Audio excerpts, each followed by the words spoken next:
బద్రీనాథ్ యాత్రలో భాగంగా ఎన్నో దివ్యమైన క్షేత్రాలను మనం సందర్శిస్తున్నాం కదా. అందులో భాగంగా ఇవాళ నేను వచ్చేసాను పోఖరాలోని ప్రాచీనమైన శివాలయానికండి. స్వయంగా ఆ పరమేశ్వరుడే ధ్యానం చేసుకున్నటువంటి ప్రదేశం ఇది. ఒక కొండ గుహ లోపలికి మనం వెళ్ళి ఆ శివయ్యను దర్శనం చేసుకోవచ్చు అనమాట. అదే గుప్తేశ్వర స్వామి మహాదేవ్ మందిర్. గుప్తేశ్వరుడి దర్శనానికి మనం వెళ్తున్నాం కదా. స్టార్టింగ్ నుంచి మనం జస్ట్ ఆ కమాన్ మీకు చూపించాను కదా, మెయిన్ ఎంట్రన్స్, అక్కడి నుంచి నెమ్మదిగా అలా లోపలికి నడుచుకుంటూ వస్తూ ఉంటాయి. ఇటు సైడ్ అటు సైడ్ మనకి చాలా స్టాల్స్ కనిపిస్తాయి. ఇట్లా నేను కూడా ఇక్కడే కొనుక్కున్నాను. బట్టలకు సంబంధించిన బొమ్మలు, జ్యువెలరీస్, అలాగే వివిధ రకాల యాక్సెసరీస్ ఇవన్నీ అవైలబుల్గా ఉంటాయి. అయితే కేవలం ఒక 10 మీటర్లలోనే మనం ఉన్నాం దూరంలో. వెళ్ళిపోదాం లోపలికి రండి. చితలింగం కామదహన కరుణాకరలింగం రావణ దర్ప వినాశనలింగం. గుప్తేశ్వర ఆలయానికి ప్రధాన ద్వారం ఇదేనండి. ఇక్కడి నుంచి మనం లోపలికి వెళ్ళాలి. రండి. లోపలికి మనం ఎంటర్ అయిపోయాము. ఇక్కడ ఫస్ట్ టికెట్ తీసుకుని మనం లోపలికి వెళ్లాల్సి ఉంటుంది. ఇది మెయిన్ ఎంట్రన్స్ అండి. ఆలయం ఏంటంటే కిందకి ఒక గుహ లోపల స్వామివారు కొలువై ఉంటారు. సో అక్కడ దాకా వెళ్ళాలంటే మనం కొన్ని మెట్లు దిగి వెళ్లాల్సి ఉంటుంది. ఆ మార్గం ఇటు నుంచే. ఫస్ట్ అయితే మనం టికెట్ తీసుకుందాం రండి. సులేపితలింగం బుద్ధి వివర్ధన కారణలింగం సిద్ధ సురాసుర వందితలింగం తత్ప్రణమ. ఎస్, ఓకే, టికెట్ తీసేసుకున్నాం. నేపాలీ కరెన్సీలో 100 రూపీస్ అండి. ఇండియన్ కరెన్సీ ఒకవేళ మనం ఇస్తే కనుక 74 రూపీస్ తీసుకుంటారు. ఓకే, టికెట్ అయితే వచ్చేసింది. ఇటే ఎంట్రన్స్, వెళ్ళిపోదాం. శోభితలింగం. Thank you. చెకింగ్ ఉంది ఇక్కడ. ప్రవేశ్ ఎంట్రన్స్. సో చూస్తున్నారు కదా, మనం వచ్చినటువంటి ఈ లెవెల్కి కిందకి దిగుతున్నాం. టెంపుల్ ప్రిమిసెస్ చాలా పెద్దదండి. చాలా అంటే చాలా పెద్దది. చుట్టూ అంతా కూడా ఇంకా ఏమైనా స్పెషల్ డేస్లో అలాగే కార్యక్రమాలు జరుగుతాయి. కొన్ని ఉత్సవాలు జరిగినప్పుడు, అలాంటప్పుడు ఎక్కువ మంది భక్తులు వస్తారు కదా, వాళ్ళ సౌకర్యార్థం ఎక్కడికక్కడ టెంట్స్ లాగా ఏర్పాటు చేశారు, కొన్ని హట్స్ లాగా. ఇక్కడ నిర్మాణ శైలి తెలుసు కదా, ఎక్కువగా వుడ్ తోటి, అలాగే పంచలోహంతో ఉన్నటువంటి ఆ రేకులు, అంటే ఎక్కువగా యూజ్ చేసేది కంచుతోటి, బ్రాస్, బ్రాంజ్, వీటితోనే చేస్తారు. దేవగణార్చిత సేవితలింగం భావైర్భక్తిభిరేవ చలింగం దినకర కోటి ప్రభాకరలింగం తత్ప్రణమామి సదా శివలింగం. వావ్, ఇంకా కిందకి దిగుతున్నాం మనం. చాలా స్టెప్స్, అసలు మొత్తం చుట్టూ ఆలయం అంతా కూడా ఎంత సుందరంగా వీటిని డిజైన్ చేయించారండి. చాలా చాలా బాగున్నాయి. ఒక్కొక్క దేవీ దేవతల్ని మనం ఇక్కడ ఇలా దర్శనం చేసుకుంటూ రావచ్చు అనమాట. వీళ్ళ కలర్స్ కూడా దాదాపుగా ఇటుకపొడి రంగు, ఈ కలర్ డార్క్ ఆరెంజ్ కలరే మనకి మ్యాక్సిమం కనిపిస్తాయి. దేవతామూర్తులన్నింటికీ కూడాను సాధ్యమైనంత వరకు సింగిల్ కలర్లో వదిలేశారండి. ఎక్కువ బ్రైట్ కలర్స్ అవేవి యూజ్ చేయలేదు. ఇక్కడ చూసారా, క్షీరసాగర మథనం. ఓవైపు రాక్షసులు, మరోవైపు దేవతలు. సాగరంలో ఇట్లా చిలుకుతారు కదా, పర్వతాన్ని చిలికినప్పుడు విషం వస్తుంది. ఆ హాలాహలాన్ని శివుడు తీసుకుంటున్నట్లుగా ఇక్కడ ఎంత చక్కగా చెక్కారో చూడండి, భలే ఉంది కదా. ఓం నమ శివాయ, ఓం నమ శివాయ. ఇక్కడి వరకు ఒక ఘట్టం. ఇక్కడి నుంచి మనం చూస్తాం కదా, ఇంకా కిందకి వెళ్తూ ఉన్నాము. స్వామి ఒక గుహ లోపల కొలువై ఉంటారనమాట. అందుకే ఆయన ఆ పేరు రావడానికి కూడా కారణం అదే, గుప్తేశ్వరుడు. అంటే గుప్తంగా లోపలికి ఉన్నారు, కనిపించకుండా అనే దాంతో.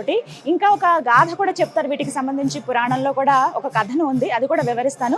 ముందుగా మనం వెళ్ళి స్వామి దర్శనం చేసుకుందాం. ఇక్కడి నుంచి ప్రారంభం అని చెప్పడానికి 2 వైపుల నందులు మనం చూస్తాం. ఇక్కడ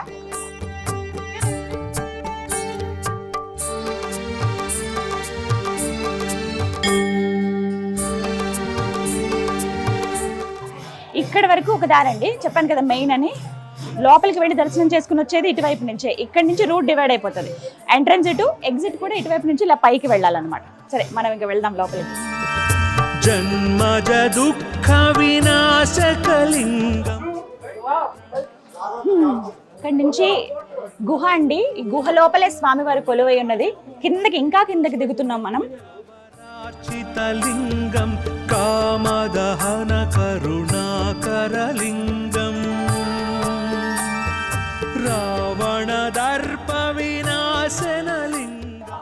లోపలికి రావడమే మనకి చక్కగా కూర్చుని అభయహస్తంతో మనల్ని అందరినీ దీవిస్తున్న ఆ మహాగణపతిని చూడొచ్చు. వక్రతుండ మహాకాయ కోటి సూర్య సమప్రభ నిర్విఘ్నం కురు మే దేవ సర్వకార్యేషు సర్వదా. మహాగణాధిపతే నమః. గణేశ ఓం నమః శివాయ. హర హర మహాదేవ శంభో శంకర శంభో. सर्वसुगन्धसुलेपितलिङ्गं बुद्धिविवर्धनकारणलिङ्गं सिद्धसुरासुर.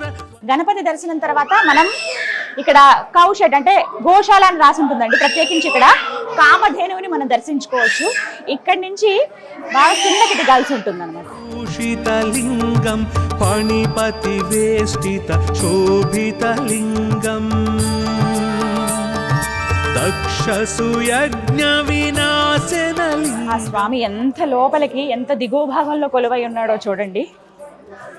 వీళ్ళు ఇక్కడ ప్రత్యేకించి నేపాల్ గవర్నమెంట్ చాలా చక్కగా టెంపుల్స్ని అయితే చాలా బాగా డెవలప్ చేశారండి. మనమంటే 12 జ్యోతిర్లింగాలు అని అంటాం కదా. భారతదేశంలో మనం చూసుకుంటే 12 జ్యోతిర్లింగాలు ఉంటాయి. ప్రత్యేకంగా ఇక్కడంటే నేపాల్లో వీళ్ళు 64 జ్యోతిర్లింగాలు ఉంటాయి వీళ్ళకి. ప్రత్యేకించి ఎంతో గొప్పగా వాటికి పూజలు చేస్తూ ఉంటారు.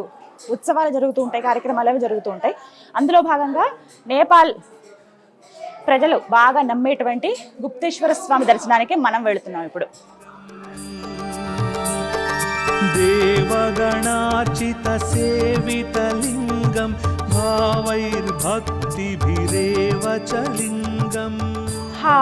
మొత్తానికి ఇక కొద్ది క్షణాల్లోనే మనకి ఆ స్వామి దర్శనమిస్తారు. ఒక్కసారి ఈ చుట్టూ మీకు చూపిస్తాను చూడండి. ఇంత పూర్తిగా గుహ ఇది. లోపలికి చాలా చీకటిగా ఉంటుంది. లైట్స్ అవి అరేంజ్ చేశారు కాబట్టి మనకి ఈ మాత్రమైనా కనిపిస్తుంది. ఇప్పుడు చూసారా, ఏదో రాళ్ళు పేర్చినట్లుగా ఉన్నాయి లోపలంతా. కానీ ఇదేదో మానవులు నిర్మించిందో వాళ్ళేదో క్రియేట్ చేసిందో అలా అయితే కాదు. స్వయంగా స్వామివారు స్వయంభూగా వెలిసినటువంటిది గుప్తేశ్వర స్వామివారు. ఇదంతా కూడా గుహ. అక్కడక్కడ నీటి జాడలు మనకు కనిపిస్తాయి. అందుకనే ఈ తడితడిగా ఉంటుందన్నమాట మొత్తం. అయితే ఇక్కడ మూలమూర్తిని ఫోటో తీయటం కానీ లేకపోతే వీడియోస్ ఇవేవి కూడా అలౌ చెయ్యరు. ఇక్కడ వరకు కూడా పర్మిషన్ తీసుకుని నేను వచ్చాను. ఇలా చూపించాలనుకుంటున్నానంటే మంచిదే, కానీ మూలమూర్తిని మాత్రం తీయకండి, ఇక్కడ కింద వరకు మీరు వెళ్ళొచ్చు అని పర్మిషన్ ఇచ్చారు. అందుకు చాలా సంతోషిస్తూ వాళ్ళు చెప్పినది ఆ మాటని గౌరవిస్తూ స్వామిని దర్శించుకుని నేను వచ్చిన తర్వాత స్వామి ఎలా ఉన్నారు ఏంటి అనేది నా అనుభవం చెప్తాను. మార్గం అయితే చూసారు కదా, పూర్తి గుహ ఇది. ఈ గుహ లోపలికి వచ్చేసాం మనం. ఇగోండి నీళ్ళు చూసారా, గంగా అలా కారుతూనే ఉంటుంది. వర్షం ఏమీ పడట్లేదు, ఎర్రటి ఎండలే ఉన్నాయి. కానీ ఈ గుహ లోపల కదా మనం ఉన్నాం. స్వామి స్వయంభూగా వెలిసారు కదా, అందుకే ఇలా మనకు ఆయన ఒక్కసారి ఆ గంగాజలం ఇలా మన మీద స్నానం అయినట్టుగా మన మీద ఇలా పడతాయి అనమాట, చినుకుల్లాగా. సరే, ఇక నేను దర్శనానికి వెళ్తాను. హర హర మహాదేవ శంభో శంకర శంకర శంకర నందీశ్వర స్వామి.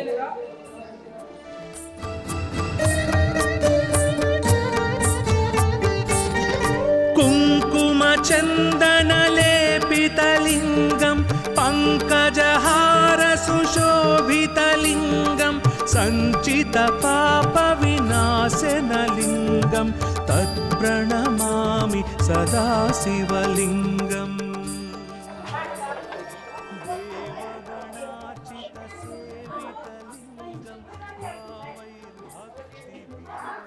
ఓం నమ శివాయ. ఓం నమ శివాయ. ఓం నమ శివాయ. ఓం నమ శివాయ. గుప్తేశ్వర హర హర మహాదేవ శంభో శంకర శంభో శంకర శంభో శంకర. శివాభ్యాం నమః. శివాభ్యాం నమః. శివాభ్యాం నమః. సదా శివలింగం. శివాభ్యాం నమః. ఓం నమ శివాయ.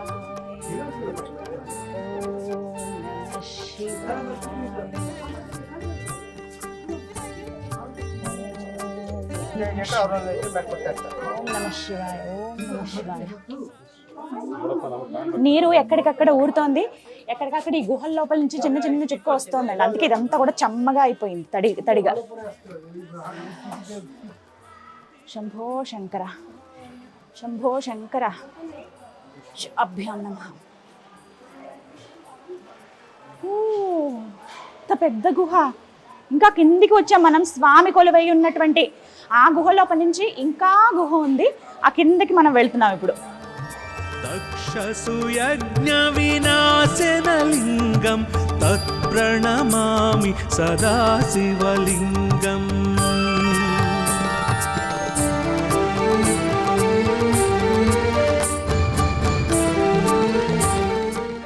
హర హర మహాదేవ శంభో శంకర. ఎంత చక్కగా దర్శనం జరిగిందో తెలుసా.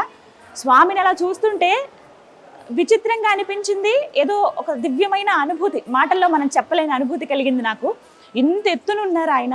మామూలుగా అంటే సహజంగా శివలింగాలను మనం ఇంత పరిమాణంలో చూస్తాం, అలా అలా అలా పెద్దగా మనం చూసుంటాం, కానీ పూర్తిగా ఏదో పానవట్టం ఇంత పైకి ఉండి అలా లేదండి. సహజ సిద్ధంగా ఒక కొండ లింగ రూపం దాలిస్తే ఏ విధంగా అయితే ఉంటుందో మధ్యలో ఇలా చారలతోటి, అంటే సహజంగా ఏర్పడినటువంటిది, సహజంగా ఆయన స్వయంభూగా వ్యక్తమైనటువంటి లింగం అనమాట ఇది. నిజంగా మాటల్లో వర్ణించలేము. కొండలాగానే ఉంది కానీ పూర్తిగా శివలింగ ఆకారం ఉంది. పానవట్టం ఏదైతే ఉందో అది మధ్యలోకి ఇలా ఉండి ఒక నాగుపాము ఇలా చుట్టుకుని 5 పడగలతో స్వామికి ఇలా రక్షణగా పైన మనకి కనిపిస్తుంది. ఎంత దివ్యంగా ఉన్నారంటే ఎక్కువ అలంకరణలు కూడా ఏమీ చేయలేదండి, ఒక మాలలాగా వేశారంతే. కానీ ఇంత దూరం నుంచి చూస్తుంటే ఎదురుగుండా పంచలోహాల ఆ నందీశ్వరుడు స్వామికి ఎదురుగుండా ఇలా చెవులు ఇలా పైకి పెట్టి ఆయన ఏదో చెప్తుంటే వింటున్నాను అన్నట్లుగా మనకు కనిపిస్తారు. ముందు నందీశ్వరుని చూసి అలా స్వామి దగ్గరికి వెళ్తే నేను ఒక 2-3 నిమిషాల పాటు ఈ లోకంలో లేను అన్నట్టుగా నాకు భావన కలిగింది. చుట్టూ కూడా అభిషేకాలు చేయటానికి వీలుగా ఇంత స్థలం అయితే ఉందండి. మళ్ళీ చుట్టూ పెద్ద పెద్ద కొండలు గమనిస్తున్నాము. ఆ ఒక్క దగ్గరే లింగ రూపంలో స్వామి సహజంగా స్వయంభూగా వ్యక్తమైంది. అయితే దీనికి ఒక గాథ చెప్తారండి. ఇది ఎవరో మనుషులు తొలిచి ఒక గుహలాగా చేసింది కాదు, స్వయంగానే ఇది ఒక గుహలాగా ఏర్పడింది, అది ఆ స్వామే చేశారు అని చెప్తున్నారు. ఇక్కడ నేను అడిగాను, ఏమిటండి అసలు ఇక్కడ స్వామి కొలువై ఉండడానికి, ఎలా కొలువై ఉన్నారు, స్వయం వ్యక్తమయ్యారని కదా అని అడిగితే వీళ్ళు చెప్పింది ఏంటంటే, వీళ్ళు ఎంత నమ్ముతారంటే శివయ్యను, ఏం చేసినా ఆయన వల్లే. నేపాల్ అనగా అందరికీ తెలుసు కదా, ప్రకృతి ఒడిలో, అంటే ప్రకృతి ఒడిలో మనం కూర్చుంటే ఎలా ఉంటుంది, ఎంత సుందరంగా ఉంటుందో నేపాల్ అలా ఉంటుంది. ప్రత్యేకించి ఇది పోఖ్రా, నేపాల్లోని పోఖ్రాలో ప్రస్తుతం మనం ఉన్నాము. ఇక్కడ స్వామి ఏంటంటే ఒకానొక టైంలో స్వయంగా ఆ పరమేశ్వరుడే వచ్చి ఇక్కడ ధ్యానం చేసుకునేవారట. వివిధ ప్రాంతాలను, ఇంకా కొంచెం మనం టిబెట్, ఇంకా పైకి శిఖరానికి వెళ్తున్న మంచు కొండలు, ఇంకా పైన అంటే కైలాష్ టిబెట్ దగ్గర ఉంటుంది మనకు తెలుసు కదా, అలా అలా కొంచెం కిందకి భాగం నేపాల్కి, అంటే మనకి మెయిన్ కాఠ్మండూకి దగ్గర ఒక 200-300 కిలోమీటర్ల మధ్యలో ఉంటుందన్నమాట ఈ ప్లేస్ అంతా కూడాను. అలా ఆ పరమేశ్వరుడు ప్రతినిత్యం ధ్యానం చేసుకోవడానికి ఇక్కడికి వచ్చేవాడు. చాలా సుందరమైన ప్రదేశం. గుప్తంగా ఆయన అందరికీ కనిపించేలాగా కాదు, గుప్తంగా ధ్యానం చేసుకోవాలని ఒక గుహ లోపలికి వచ్చి ధ్యానం చేసుకునేవాడు. అలా ధ్యానం ఆయన చేసుకుంటూ ఉండగా ఒకానొక రోజు ఒక సాధువు, శివభక్తుడు, అపర శివభక్తుడు, ఆయన ఏమనుకున్నారు, బయట ఎక్కడైనా సాధన చేసుకున్న ఆలయాల దగ్గర అక్కడ ఇక్కడ సాధన చేసుకుని అందరితో మాట్లాడి శివయ్య గురించి అందరికీ చెబుతూ ఆ శివయ్యలో నిరంతరం ఆయనలోనే లీనమవుతూ ఉండేవారు. అలా ఆయన కూడా అనిపించిందట, ఇంకా సాధన చేయాలి, ఆ శివానుగ్రహం నాకు కావాలి, ఆయన ప్రత్యక్షమైతే ఇంకా అద్భుతం నాకు అనుకుని ఆయన అలా ఒక్కొక్క ప్లేస్ వెతుకుంటూ వస్తే ఇదే గుహ దగ్గరికి వచ్చారట. చూస్తేనేమో చాలా పెద్ద గుహలా ఉంది, ఏంటి అని అలా అడుగు వేసుకుంటూ కిందకి వెళుతుందట దారంతా.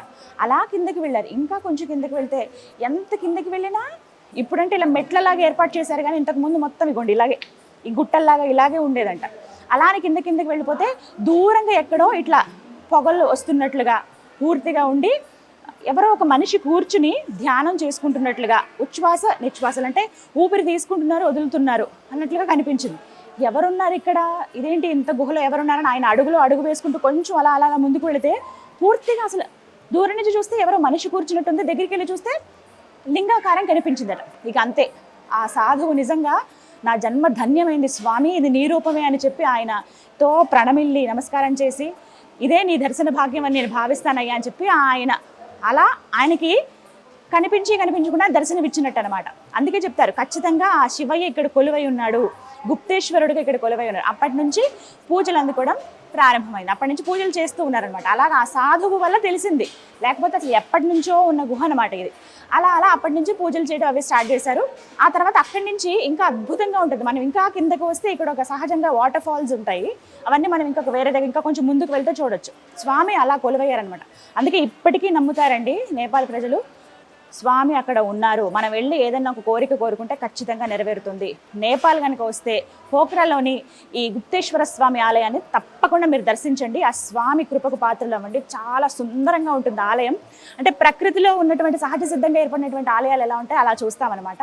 అక్కడ కూడాను ఆ ఖాళీ స్థలం ఏదైతే ఉంటుందో చుట్టూ స్వామి చుట్టూ పంచలోహాలతోటి గణపతి, శ్రీ మహావిష్ణువు, సూర్య భగవానుడు, కనకదుర్గ అమ్మవారు ఇవి చుట్టూ ఉండగా మధ్యలో స్వామి అలా ఉంటారండి.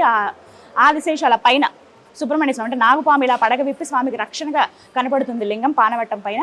ప్రతినిత్యం అభిషేకాలు, పూజలు జరుగుతాయి. ఉదయం 6 గంటల నుంచి సాయంత్రం 6 గంటల వరకు ఆలయం తెరిచే ఉంటుంది. 6 తర్వాత లోపలికి ఇంకా రాలేము, ఎందుకంటే చీకటిగా ఉంటుంది చాలా. ఇప్పుడంటే ఇన్ని లైట్స్ ఇవి పెట్టారు, కానీ నేపాల్ వస్తే ఖచ్చితంగా ఆ స్వామి దర్శనం చేసుకోండి మీరు. ఇక్కడితో అయిపోలేదు. ఇక్కడి నుంచి ఇప్పుడు నేను నుంచున్నది ఇక్కడి వరకు ఆలయం ముగిసినట్టే. ఇక్కడి నుంచి ఇంకా కిందకి వెళితే సహజంగా ఉన్నటువంటి ఏర్పడినటువంటి వాటర్ ఫాల్స్, ఆ నీరు కొండల్లోంచి వస్తుందని తెలుసు, కానీ ఆ వచ్చే నీరు ఎటువైపు వెళుతుంది అనేది ఇప్పటికీ ప్రశ్నార్థకమేటనండి. ఇలా స్వామిని దర్శించుకున్న తర్వాత కొంచెం అలా ముందుకు వెళితే ఇక్కడ మీకు శబ్దం వినపడే ఉంటుంది. వాటర్ ఫాల్స్ ఎక్కడో పైన కొండల్లోంచి వచ్చి పడుతూ ఉన్నాయి. మామూలుగానే పోకరా అనగానే చుట్టూ మనకి కొండలు ఉంటాయి. అలా మనం నెమ్మదిగా అడుగులో అడుగు వేసుకుంటూ అలా ముందుకు వెళ్తూ ఉంటే కుడివైపుగా వెళ్ళాలి, జాగ్రత్తగా నడవాలి. నీళ్లు అలా నీటి చారల వల్ల మనకి తడితడిగా ఉంటాయి కాళ్ళు, జాగ్రత్తగా నడుచుకుంటూ వెళదాం. ఆ ముందుకు వెళ్ళాక మీకు వాటర్ ఫాల్స్ కూడా చూపిస్తా. హర హర మహాదేవ శంభో శంకర. స్వామి ఇక్కడికి వచ్చి ఎందుకు ధ్యానం చేసుకునేవారా అని మనం ఆలోచించక్కర్లేదు. అంత సుందరంగా గుప్తంగా ఉందంటే ఎవరికి తెలియని లోపలికి ఉండే స్థలం అన్నమాట ఇది. ఇంకా లోయ ఉంది చూసారా అక్కడికి. ఒకవేళ నీటి ప్రవాహం ఎక్కువైనా కూడా ఈ మొత్తం ఇదంతా కూడా నిండుతాయి. ఇక్కడి నుంచి మళ్ళీ ఇంకొక మార్గం కూడా ఉంది లోపలికి. ధైర్యం చేసి అక్కడికి కూడా వెళ్ళే వాళ్ళు ఉంటారు, కానీ ఆ దారులు అలా ఉన్నాయంటే ఇంకా ఆ స్వామి మహిమ ఇంకెక్కడెక్కడ ఉందో వ్యక్తం అవ్వాలనుకుంటే ఆయన ఖచ్చితంగా కనపడతారు. సరే, ఇక్కడే ఉండి మాట్లాడితే ఎలా? సహజ సిద్ధంగా ఉన్నటువంటి ఆ వాటర్ ఫాల్స్ చూపిస్తానన్నాను కదా, గుడి లోపల నుంచి మనకి మార్గము వెళ్దాం. ఇక్కడ నుంచి ఐరన్ స్టెప్స్ వేశారండి. కొండ కదా, దిగడం కష్టమవుతుంది, బాగా లోతు అంటే కిందకు ఉంటుంది. సో ఐరన్ స్టెప్స్ వేశారు, వాటిపై నుంచి అలా దిగుకుంటూ మనం వెళ్ళాలి. ఒక 20 స్టెప్స్ ఉంటాయి, వెళ్దాం ఇటు. ఓ ఎంత పెద్ద కొండ దేవుడా స్వామి. అద్భుతాలు చూడాలంటే ఖచ్చితంగా నేపాల్కి రావాల్సిందేనండి. ఎంత సుందరంగా.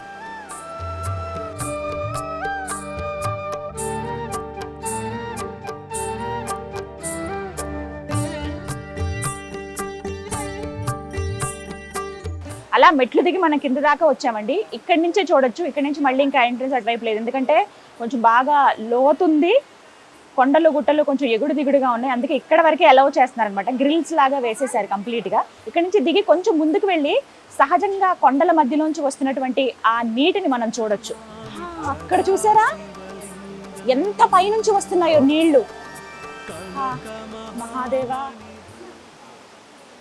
చాలా పైనుండి వస్తున్నాయండి. మనకేంటంటే మీకు అక్కడ వెలుగులాగా కనబడుతుంది చూసారా, అదే ఇక్కడంతా చీకటిగా ఉండి అక్కడ సన్లైట్ రావటం వల్ల మధ్యలోంచి ఆ కొద్ది భాగంలోంచి మనకి ఇట్లా సూర్యుడు ఆ కిరణాలు ఇటు వస్తున్నాయి. అందుకే ఏమనిపిస్తుంది అంటే మొత్తం లైటే ఉంది. మీకు నీరు సరిగ్గా కనపడకపోవచ్చు, కానీ ఆ శబ్దం వినండి, అసలు ఎంత ఫోర్స్గా అవి పైనుంచి పడుతున్నాయో. ఇంకొక విచిత్రం ఏంటో తెలుసా, ఇంత ఫోర్స్గా అంత నిండు గుండెలాగా అక్కడంతా ఏర్పడి కిందకి జారుతున్నటువంటి ఆ నీరంతా కూడా ఇక్కడ మళ్ళీ మనకి ఎక్కడ కనిపించదు. అక్కడ స్వామి దగ్గరే కానీ లేకపోతే ఈ కింద కానీ ఇక్కడెక్కడ మనకి ఆ నీటి జాడ కనపడదు. అసలు ఆ నీరు ఎటువైపు వెళ్తున్నాయో కూడా ఎవరికీ తెలియదు. అంతా స్వామి మహిమే. ముత్తేశ్వర. ఇక్కడ నుంచి చూస్తుంటే ఒక్కసారి అక్కడికి వెళ్ళి ఆ ప్రకృతి అందాలు ఇంకా చూడాలని ఉంది, కానీ అసలు సమస్య లేదండి, పర్మిషన్ అయితే ఉండదు. ఇక్కడ నుంచి చూడొచ్చు. నా జీవితంలో మొట్టమొదటిసారి ఇలాంటి ప్రాంతానికి రావటం, ఇంత గుహలో అంటే సహజ సిద్ధంగా ఏర్పడినటువంటి ఒక గుహ, స్వయంగా ఆ స్వామి వారే వచ్చి తపస్సును ఆచరించినటువంటి ఒక గుహలోకి రావటము, అక్కడి నుంచి ఇంకా కిందకు వచ్చి ఈ దేవ్స్ వాటర్ ఫాల్స్ అంటారంట. దేవ్స్ వాటర్ ఫాల్స్ అంటారు ఈ ప్రాంతాన్ని. చాలామంది ఏంటంటే ఇక్కడికి మామూలు సమయాల్లో కన్నా ఉత్సవాలు అవి జరుగుతాయి. ఇక్కడ స్వామివారికి ప్రత్యేకంగా చేస్తారు పూజలన్నీ కూడా. ఇంకా ఇంకొకటి ఏంటి అంటే కార్తీక మాసంలో విశేషమైన పూజలు జరుగుతాయండి. అప్పుడైతే ఇసుక వేస్తే రాలనంతమంది భక్తజనం ఇక్కడికి వస్తారు. ఇంకా చాలా రద్దీగా ఉంటుంది. స్వామి దర్శనానికి వచ్చేవాళ్ళు, ఇక్కడ వాటర్ ఫాల్స్ ఇవి చూసేవాళ్ళు, ఇలా చాలా ఉంటుంది. ఇంకొక మాట చెప్పనా, వర్షాకాలంలో ఇక్కడ వర్షాలు కూడా బాగా పడతాయండి. కానీ ఎంత పెద్ద వర్షం పడినా కూడా ఇక్కడ పైదాకా నీళ్లు మాత్రం రావు. స్వామి దాకా వచ్చి భక్తుల్ని ఇబ్బంది పెట్టి లేకపోతే రాలేకుండా ఆలయానికి పైదాకా వచ్చిన ప్రసక్తి అసలు లేనే లేదట ఇన్ని సంవత్సరాలలో. అంతా ఆ స్వామి మహిమే కదా, ఆయన భక్తులను ఆయనే కాపాడుకుంటాడు. ఎంత బాగుందండి. నాకైతే అక్కడికి వెళ్ళాలని ఉంది, కానీ అసలు మార్గం లేదు. ఇక్కడి నుంచి చూసి సంతోషించాలి మనం. ఇలా పైకి, చాలా పైకి చూసారా, అంత పైన ఉంది పూర్తిగా. రోడ్ లెవెల్కి ఇంకా పైన కనిపిస్తుంది మనకి. బా, ఎంత సుందరమైన దేవాలయం అండి. చూస్తేనే కళ్ళు చెదిరిపోతున్నాయి. అంటే ఇక్కడే ఉంటే బాగుంది ఇంకా కాసేపు అని అనిపిస్తోంది, వెళ్ళబుద్ధి కావట్లేదు, అంత హాయిగా అయిపోయింది. అంటే నేను వాస్తవానికి వాటర్ ఫాల్స్ అవి చూసి ఇంకా బయలుదేరదాం అనుకున్నా కానీ కాసేపు కూర్చోవాలనిపించింది. సుందరమైన దేవాలయం. ఎందుకంటేనంటే మాట పదే పదే ప్రకృతి మధ్యలో ఉంది. పైనుంచి చూస్తేనేమో మనకి మొత్తం బిల్డింగ్స్ అన్నీ ఉంటాయి, ఆఫీసులు, ఎక్కడికక్కడ షాప్స్ ఇవన్నీ కనిపిస్తాయి. కమాన్ అవి చూస్తే ఒక దేవాలయం ఉంది అన్నట్టుగా ఉంటుంది తప్ప ఇంత లోపలికి గుహ లోపలికి స్వామి కొలువై ఉన్నారు, ఇక్కడ ఒక వాటర్ ఫాల్స్ ఉంటాయని ఎవ్వరికీ తెలియదు. మీరు గనక నేపాల్ వస్తే పోఖ్రా ఖచ్చితంగా రండి, ఈ గుప్తేశ్వర స్వామిని దర్శనం చేసుకోండి. లోపలికి ఇంకా కిందకి దిగుతుంటాయి, ఇంకా కిందకి. ఇక్కడ నుంచి చెప్పాలంటే ఇంకా కిందకు ఉందండి ఈ వెనుక భాగంలో గుహ. బట్ అక్కడికి ఎవరిని అలౌ చేయట్లేదు, ఇక్కడ వరకు మాత్రమే పరిమితి. అయినా కూడా కొంతమంది ఏంటంటే మీకు చూపిస్తాను రండి.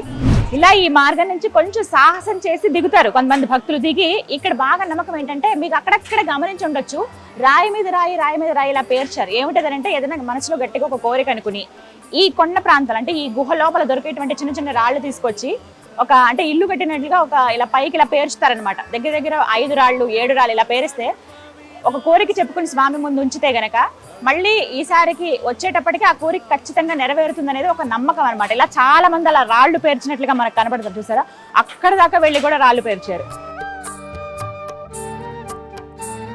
ఇలా ఎక్కడికక్కడ మనకు కనిపిస్తాయి. కానీ నేపాల్ ప్రజలు అయితే చాలా బాగా నమ్ముతారండి. 64 జ్యోతిర్లింగాలు, అందులో ఒకటి ఈ గుప్తేశ్వర స్వామి. ప్రత్యేకించి ఇక్కడికి వచ్చే వాళ్ళందరూ కూడాను స్వామిని ఏదో అష్టైశ్వర్యాలు కావాలనో భోగభాగ్యాలు కావాలనో కాదండి, మనశ్శాంతి కోసం వస్తారట. రెడీతో చెప్పారు కదా, ధ్యానం చేసుకునే వాళ్ళు చాలా మంది కనిపిస్తారు. ఇప్పుడు కూడా టూరిస్టులు చాలా మంది ఉన్నారు, కొంతమంది సాధువులు కూడా నేను గమనించాను. ఎవరితో ఏమి మాట్లాడరు. స్వామి నిజంగా ఆ శివయ్య ఏ రూపంలో కొలువై ఉంటాడో మనకు తెలియదట. డైరెక్ట్గా శివుడి రూపంలో కాదు, ఎవరో ఒకరి రూపంలో దేవాలయం దగ్గర ఆయన ప్రతినిత్యం ఉంటూనే ఉంటారు. అది మన అదృష్టం ఉంటే మనతో వచ్చి మాట్లాడతారు అంతే, అది మనం ఫీల్ అవ్వగలుగుతాం. సో అలాంటిది ఇక్కడ ప్రతినిత్యం ఎవరో ఒక భక్తులకు ఆయన నిదర్శనం ఇస్తూనే ఉంటారు. నిజంగా స్వామి అనుగ్రహం ఉంటే అన్ని మనం సాధించినట్లే. ఈ విధంగా ఇంత లోపలికి ఆయన కొలువై ఉండడం, ఇక్కడ దర్శనం ఇవ్వడం, ఎంతమంది భక్తులు ప్రతినిత్యం రావడం అనేది నిజంగా ఒక అద్భుతమే. అంతా ఆ స్వామివారి దయ.